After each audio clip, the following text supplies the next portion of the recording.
Bang mau tanya untuk mengatasi layu fusarium apa Bang? Jadi untuk mengatasi penyakit layu pada tanaman cabai kita, baik itu layu bakteri ataupun layu fusarium, itu kan kurang lebih sama pengendaliannya. Baik itu baik itu penyebabnya sampai pengendaliannya itu kurang lebih sama. Yang pertama ya, sebaiknya itu kalau misalkan kita akan menanam cabai, jangan gunakan pupuk kandang ataupun kotoran hewan yang tidak steril karena itu bisa menyebabkan tanaman cabai kita rentang ataupun gampang terkena penyakit layu, baik itu layu bakteri ataupun layu fusarium.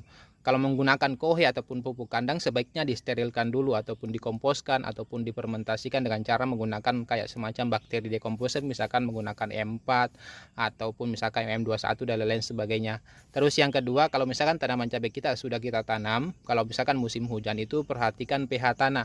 Kalau sering turun hujan, itu sebaiknya lakukan pemberian kapur dolomit sebagai pembedah tanah ataupun bisa menggunakan asam humat untuk menaikkan pH tanah yang bersifat masam ataupun drop akibat sering terguyur air hujan. Karena kalau misalkan pH tanah kita drop, itu perkembangan bakteri-bakteri ataupun jamur-jamur patogennya itu perkembangannya sangat cepat dan pesat.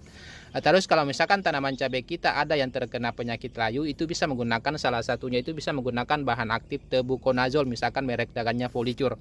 Kalau Folicur itu seperti ini kemasannya ya, kemasan merek dagan Folicur, bahan aktifnya tebuconazole, bisa kita gunakan untuk mencegah dan bisa kita gunakan untuk mengobati. Dan ini cara penggunaannya itu bisa disemprotkan dan bisa dikocorkan. Kalau untuk pengobatan semprot dan kocor.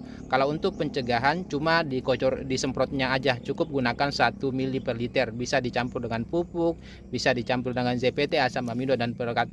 Dan salah satu juga ya bentuk pencegahan untuk penyakit layu itu gunakan trichoderma. Gunakan trichoderma dari awal, bisa digunakan sebelum tanam, bisa digunakan setelah tanam sebagai bentuk pencegahan penyakit layu. Tetapi kalau misalnya kita menggunakan trichoderma, jangan lagi kocorkan fungisida kimia, cukup disemprot aja. Seperti ini ya, kalau misalkan mau gunakan Folicur ya, harganya juga terjangkau. Bagi yang berminat bisa cek di keranjang di bagian pojok kiri bawah. Oke, semoga bermanfaat.